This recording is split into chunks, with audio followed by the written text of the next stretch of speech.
Assalamualaikum warahmatullahi wabarakatuh.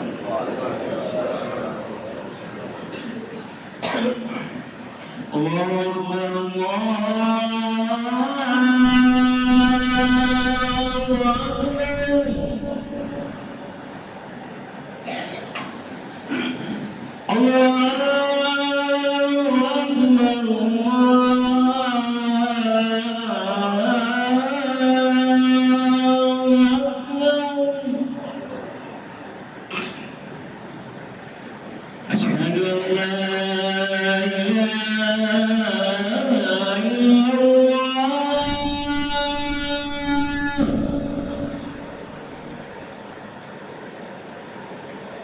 Asyhadu an la ilaha illallah.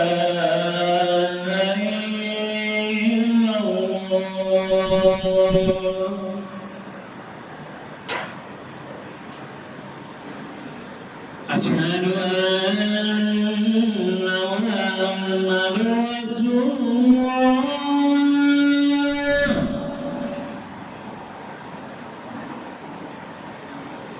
Asyhadu anna Muhammadar Rasulullah.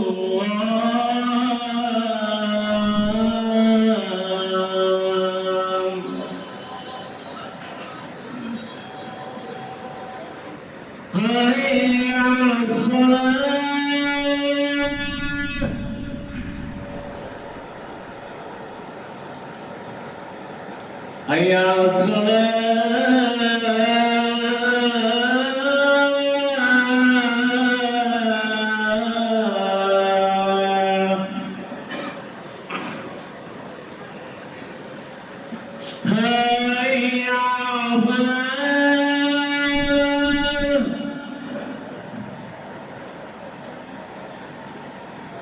Hayya 'alal falah.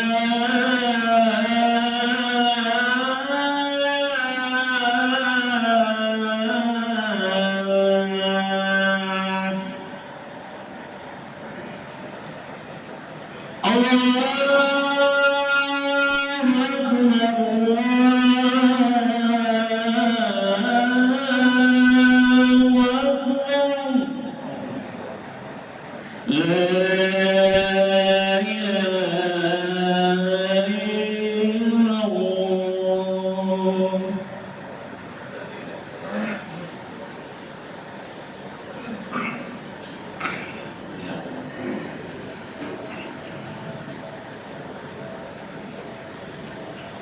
Alhamdulillahi Rabbil Alamin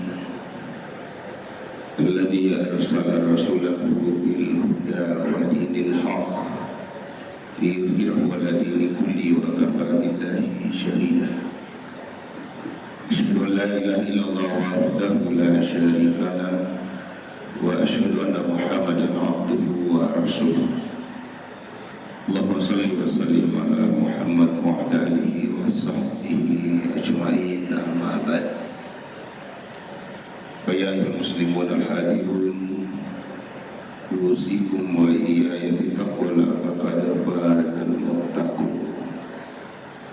Maka Allah Subhanahu wa ta'ala fil Qur'anil Karim, wa billahi minasyaitonir rajim. Ya ayyuhalladzina amanu taqullaha ittaqullaha haqqa tuqatih wa la tamutunna illa wa antum muslimun. Sadaqallahul adzim. Kaum muslimin, jemaah Jumat yang insyaallah sama-sama dimuliakan dan dirahmati oleh Allah Subhanahu wa ta'ala. Puji syukur kepada Allah Rabbul Alamin senantiasa kita panjatkan atas limpahan rahmat, hidayah dan taufiknya kepada kita semua, terutama atas perkenannya sehingga sampai hari ke-16 kita masih diberikan oleh Allah kesempatan untuk membersamai bulan suci Ramadan. Semoga kesempatan ini kita gunakan semaksimal mungkin untuk menambah bekal untuk kehidupan kita ke depan, terutama bekal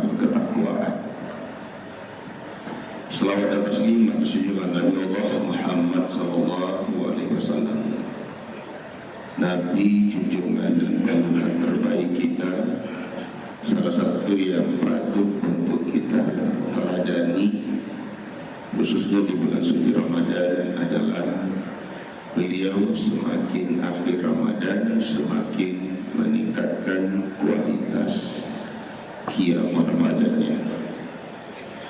Jemaah yang dimuliakan oleh Allah Subhanahu wa taala, salah satu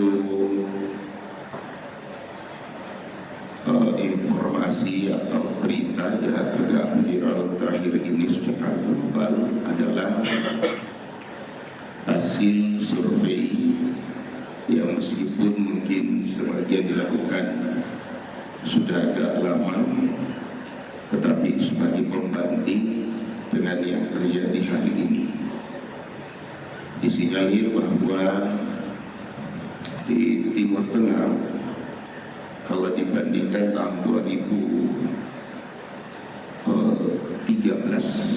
ke 2023 ini terjadi satu tren ateis yang meningkat, yang tadinya hanya sekitar 3% menjadi 13%. Dan yang banyak itu terjadi di Saudi, Turki, Iran. Indonesia sendiri saya kira belum melakukan yang terakhir, tapi data sebelumnya itu juga sudah ada tahun 2002, yakni ada 1%. Mungkin hari ini meningkat juga, hanya saja KTP-nya tetap ada agamanya. Salah satu alasannya adalah karena negara mencampuri urusan agama.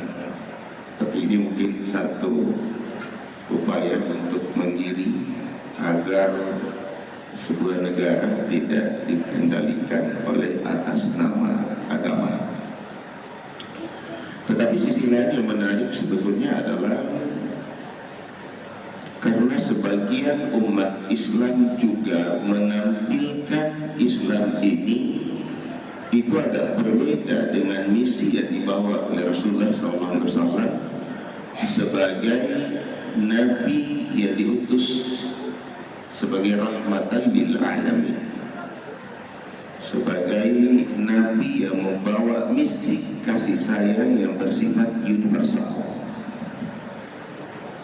Di ayat lain disebutkan wa kadzalika ja'alnakum ummatan wasatan, menjadi umat yang wasatiyah, yang moderat. Nah, karena itu juga di sisi lain berkembang tren puritanisme, yakni ingin kembali persis seperti yang terjadi pada dilakukan oleh Rasul dalam praktek bukan pada perilaku. Di satu sisi juga memang ada kecenderungan untuk kemudian beragama tanpa harus terikat. Jadi ada dua kubu hari ini yang kemudian bisa dikatakan bersaing atau berperang gitu ya, antara kecenderungan beragama yang sifatnya konservatif dan kecenderungan beragama yang sifatnya liberal. Artinya konservatif itu pokoknya biasanya, istilahnya orang pokoknya.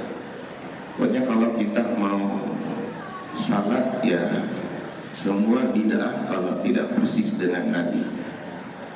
Sebaliknya ada juga salat itu yang terpenting adalah perilakunya. Kalau perilakunya sudah bagus, dia tidak perlu rukuk sujud. Sehingga ada dikenal Muslim tanpa masjid ya. Seorang Muslim tapi tidak pernah hadir di masjid, karena nilai-nilai itu saja yang kemudian dianggap.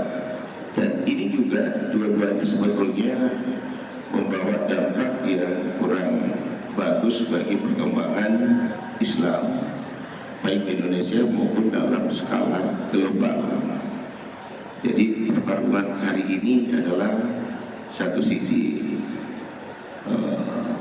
ada yang ekstrim kanan, sisi lain ada ekstrim kiri, bukan PKI tapi yang liberal. Meskipun LGBT diterima juga, campur kedudukan agama di rumah ibadah, tapi tidak apa-apa juga. Nah, dalam sebuah riwayat seperti dokumentasikan oleh Imam Ahmad juga, kalau tidak keliru ada di Sunan At-Tirmidzi dan bahkan ada yang menyebut ada di Sahih Bukhari atau karya Bukhari. Rasulullah SAW pernah ditanya, ila Rasulullah SAW, ayyul adyan ahabba ila Allah. Redaksi lain menyebutkan ayyul adyan ahabbu ilaih.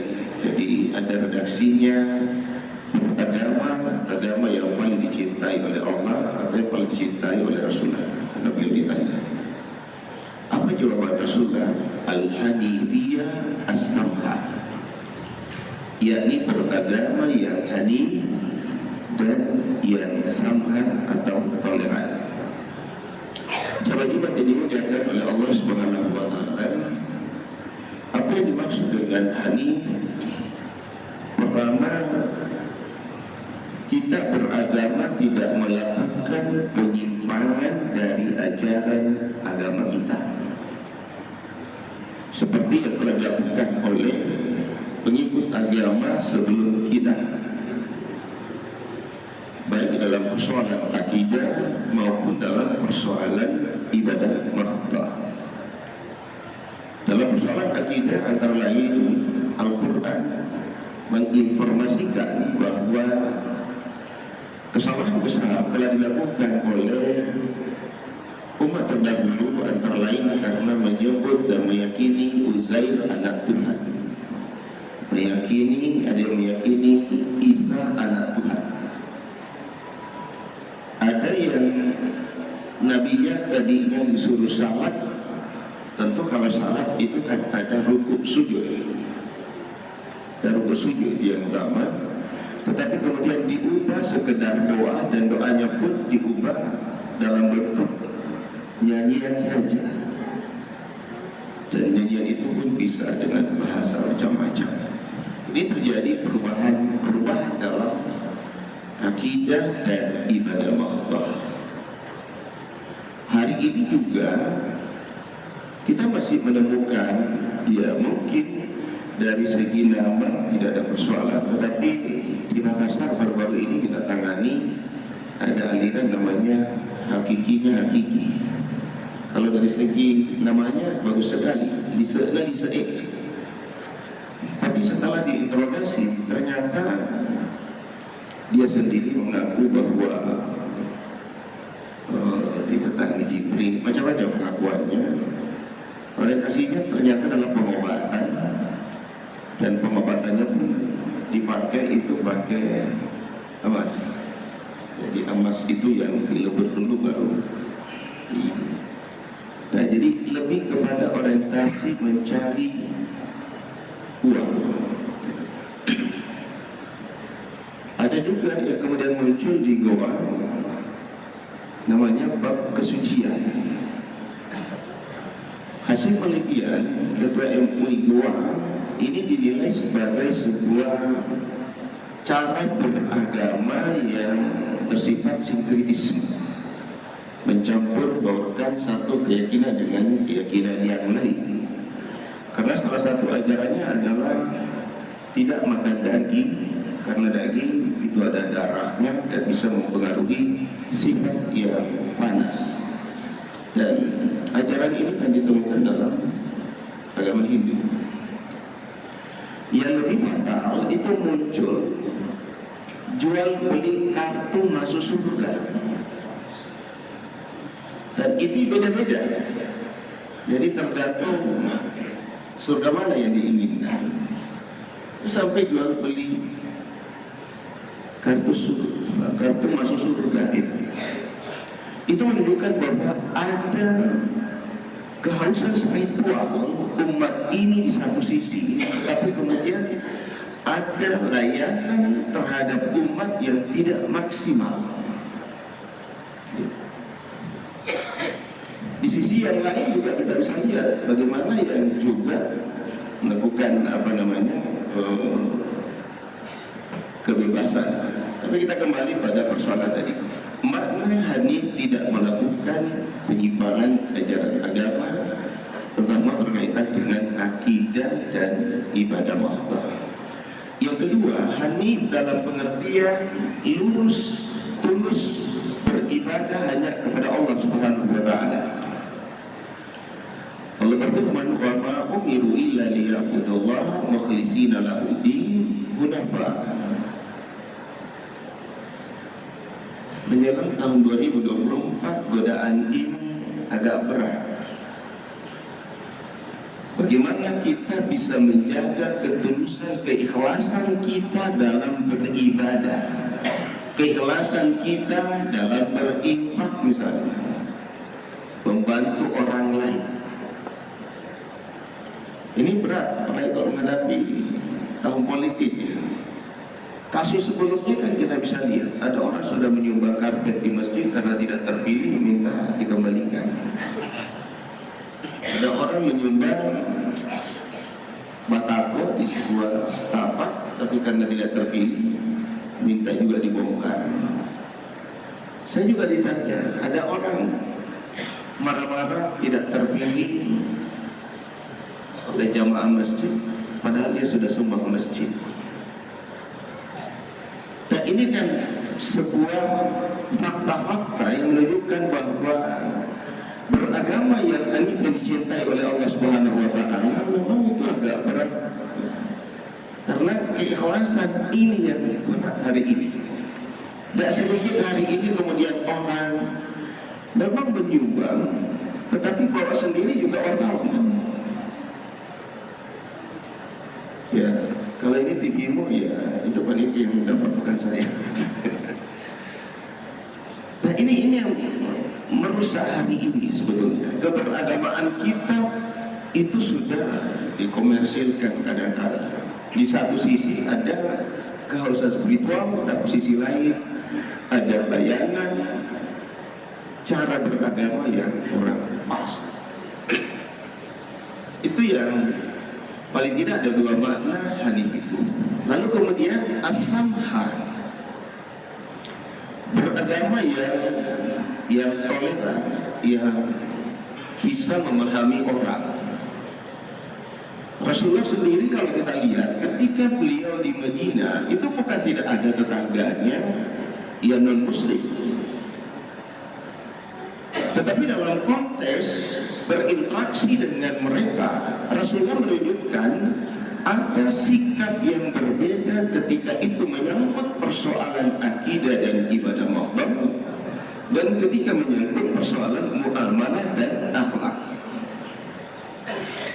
Jadi beliau ketika berkaitan dengan soal akidah dan ibadah mahdoh, turun ayat kan, lakum dinukum waliyadin, lana aradna walakum a'malukum. Tetapi ketika berkaitan dengan muamalah, soal akhlak atau perilaku, Rasulullah salah satu yang sangat monumental adalah bersama dengan seluruh tokoh-tokoh Madinah dari berbagai suku bangsa dan agama melahirkan yang namanya Piagam Madinah. Itu keterlibatan semua pihak. Dalam soal akhlak, Rasulullah kalaupun dia misalnya ingin dicelakai, kalau itu bersifat pribadi, Rasulullah sangat pemaaf, sangat pemaaf. Dan Rasulullah tidak mengganggu agama lain karena ada ayat. Ketika berbeda akidah, la ikraha fiddin. Tetapi ketika orang-orang munafik membangun masjid dirar, lalu diajak untuk ke sana, padahal ini masjid, Rasulullah kemudian ditegur dengan turun ayat, atau diberi petunjuk dengan turunnya ayat. Tidak usah kamu ke sana, justru itu adalah akan mencelakai, karena itu hancurkan. Padahal ini masjid. Masjid dibangun, tetapi karena yang bangun itu adalah orang-orang munafik, maka disuruh hancurkan. Kenapa? Karena tidak boleh mencampur baurkan antara persoalan akidah dan ibadah mada. Bukankah Rasulullah mengatakan bahwa perbedaan utama antara umat jadi kita ini orang muslim dengan kafir, orang mukmin dengan orang kafir adalah salat. Nah, hari ini kadang-kala dipahami terlalu bebas, sehingga ada wilayah-wilayah yang sifatnya ritual itu juga bercampur. Nah, karena itu kenapa kemudian ada pelarangan misalnya politik identitas? Karena kekhawatiran tadi ekstrim kanan, konservatif, ekstrim mengarah pada kekerasan. Tetapi politik tanpa identitas ini juga ada bahayanya. Kenapa? Orang cenderung menjadi liberal, tidak ada identitas, agama pun juga bisa dengan mudah pindah. Tidak bisa bedakan tempat itu sebuah rumah ibadah milik siapa, karena semua bisa dilakukan dengan bebas gitu. Dan ini juga berbahaya karena dia menjadi liberal. Dan Muhammadiyah kan sudah menyatakan bahwa Muhammadiyah punya sikap pandangan Islam ultra konservatif dan ultra liberalis. Kenapa? Karena yang diajarkan seperti firman Allah, wa kadzalika ja'alnakum ummatan wasatan, menjadi umat yang moderat wasatiyah.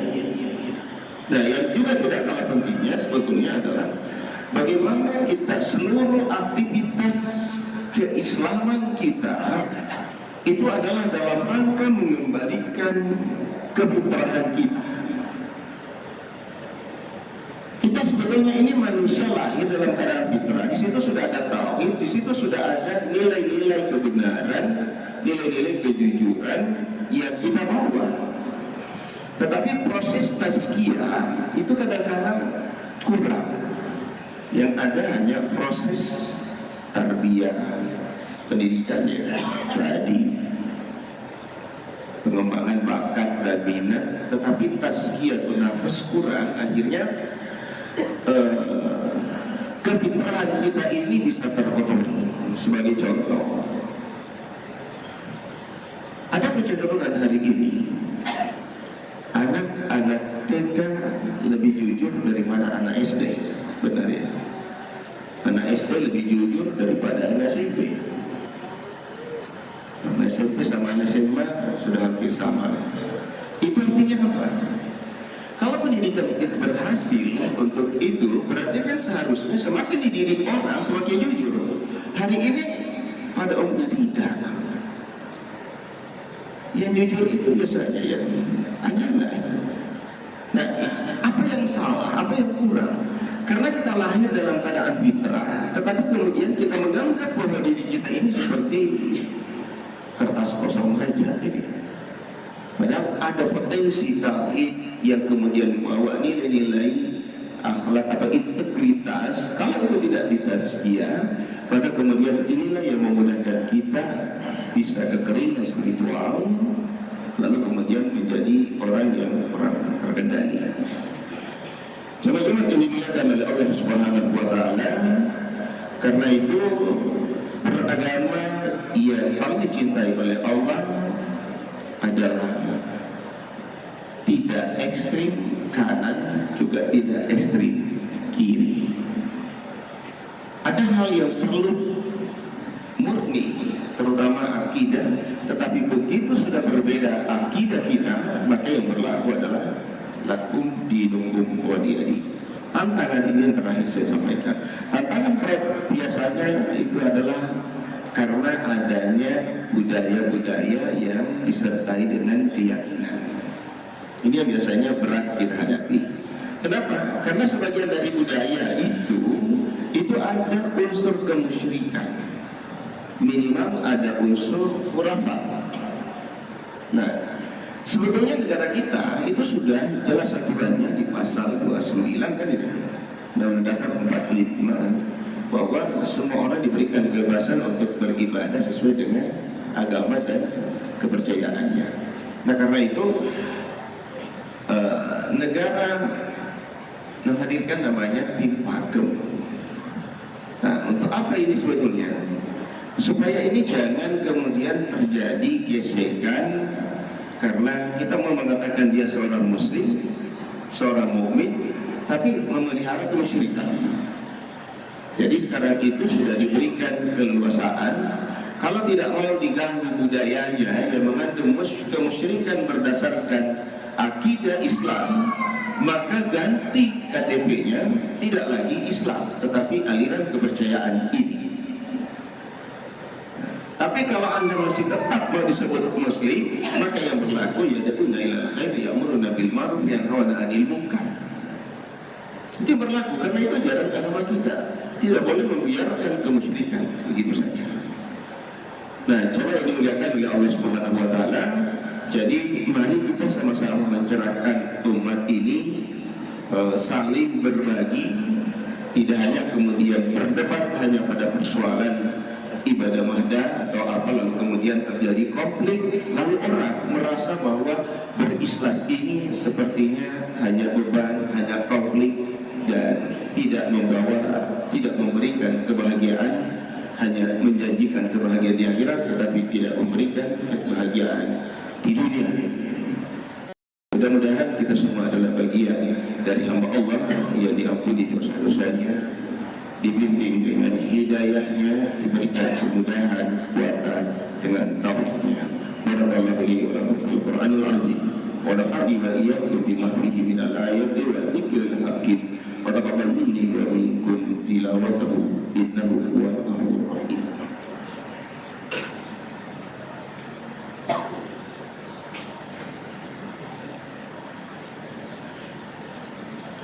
Alhamdulillah dan kathiratan kafaran asyhadu an la ilaha illallah wahdahu la syarika lahu wa asyhadu anna Muhammadan abduhu wa rasuluhu al-mab'uts rahmatan lil alamin. Maka Allah Subhanahu wa taala fil Qur'anil Karim, a'udzu billahi minasyaitonir rajim. Inna Allaha wa malaikatahu yusholluna 'alan nabi ya ayyuhalladzina amanu shallu 'alaihi wa sallimu taslima.